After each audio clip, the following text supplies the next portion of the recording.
பேசிக் tailoring first நம்ம கல்யாணம் ஆயிட்டு கொஞ்சம் வருஷங்கள் கழிச்சு என்ன பண்ணலாம்னு யோசிச்சு பிள்ளைங்களா ஸ்கூல் போறப்ப உட்காந்து யோசிக்கிறப்ப நம்ம வந்து டெய்லரிங் ஏதாவது ஒன்று கத்துக்கலாம், நம்மளும் ஏதாவது பண்ணலாம் அப்படின்னு நினைக்கிறப்ப நம்ம தான் கூகுள்ல சர்ச் பண்ணி தான் ஃபர்ஸ்ட் வரும்போது இங்க பயமா தான் இருக்குது. என்ன பண்ணிடுவோமா, நம்ம பண்றது வந்துட்டு ஒழுங்கா பண்ணுவோம் நம்மளுக்கே நம்ம மேல டவுட் இருக்கு.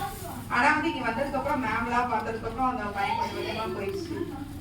இது மேம் வந்துட்டு எந்த ஒரு விஷயம் சொல்லி கொடுக்கும்போது அதை மட்டுமே இல்லாம நமக்கு என்கரேஜ் பண்ணிக்கிட்டே இருப்பாங்க, நம்ம மோட்டிவேட் பண்ணிக்கிட்டே இருப்பாங்க.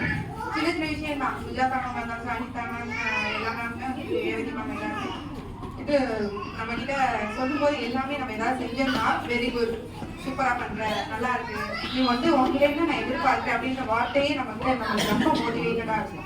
அடுத்தடுத்து நம்ம வந்து இதை என்ன நம்ம பண்ணணும், நம்ம நல்லா பண்ணலாம்னா கூட சரி இப்ப நம்ம சொல்லியிருக்காங்க இதை விட நம்ம என்ன பெஸ்டா பண்ணணும், நம்மளை மோட்டிவேட் பண்ற விஷயமே அந்த வார்த்தையில தான் இருக்கு.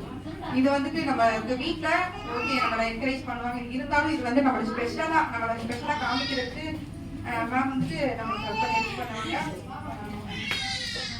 ரொம்ப என்கரேஜ் பண்ணுவாங்க. அது இல்ல ஃபர்ஸ்ட் என்னோட ஃபர்ஸ்ட் ஸ்டேஜ் வந்து நம்ம அதெல்லாம் பேசி தான் பழக்கம். எனக்கு இந்த மாதிரி எக்ஸ்பீரியன்ஸ் கொடுத்ததுக்கு நான் மேம்க்கும் டிஸ்ட்ரிக்ட் கண்டிப்பா நன்றி சொல்றேன். ரொம்ப மோட்டிவேட்டடா நான் வந்து இங்க வரும்போது இவ்வளோ இதா இல்ல, அது எங்க பொண்ணுகிட்ட கேட்டாலே தெரியும். இங்க வந்ததுக்கு அப்புறம் நான் யார்கிட்டயுமே வந்து ரொம்ப போல்டா பேசுறேன், எந்த ஒரு விஷயத்தையுமே நானாவே எடுத்து செய்ய ஆரம்பிச்சிட்டேன்.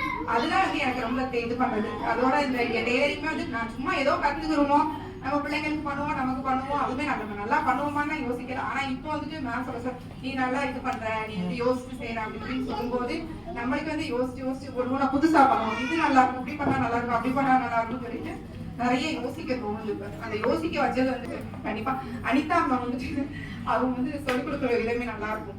சொல்லும் போதே அதுலயே நமக்கு சில இது புரியுற மாதிரி ஒரு ஸ்டோரி மாதிரி எல்லாத்தையும் சொல்லுவாங்க.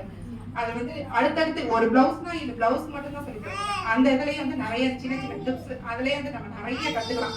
கரெக்ஷன் ஒரு தப்பு பண்ணா பரவாயில்ல, அடுத்து அதுல என்ன சரி பண்ண முடியும் அப்படின்றத யோசி அப்படின்னு சொல்லும்போது நம்மளுக்கு ஓகே பயம் இல்லாம கத்துக்கிற மாதிரி இருக்கும், ஃப்ரெண்ட்லியா வந்து மூவ் பண்றாங்க. அதனால திஸ் டிசைன்ஸ் ரொம்ப நைஸ்.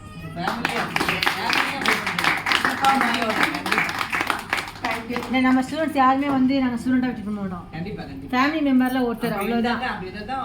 நான் எங்களோட ஃபேமிலி இஷ்யூஸ்மே வந்துட்டு ஏதாச்சும் இருந்துச்சுனாலும் வந்து ஒரு சோகமா உட்கார்ந்து மாதிரி கண்டிப்பா மேம் வந்து ஷேர் பண்ணுவோம். அப்போ வந்து விட்றா சொல்லி விட்றா அதெல்லாம் சரியாயிடும், அது நம்மளால முடியாது யாராலையும் முடியாது அப்படிதான் நம்ம கண்டிக்கணும். அவ்வளவுதான் நம்மளோட கண்டிப்பா எதையுமே கஷ்டப்பட்டு பண்ணாம இஷ்டப்பட்டு பண்ணோம்னா எல்லாமே நல்லாவே நமக்கு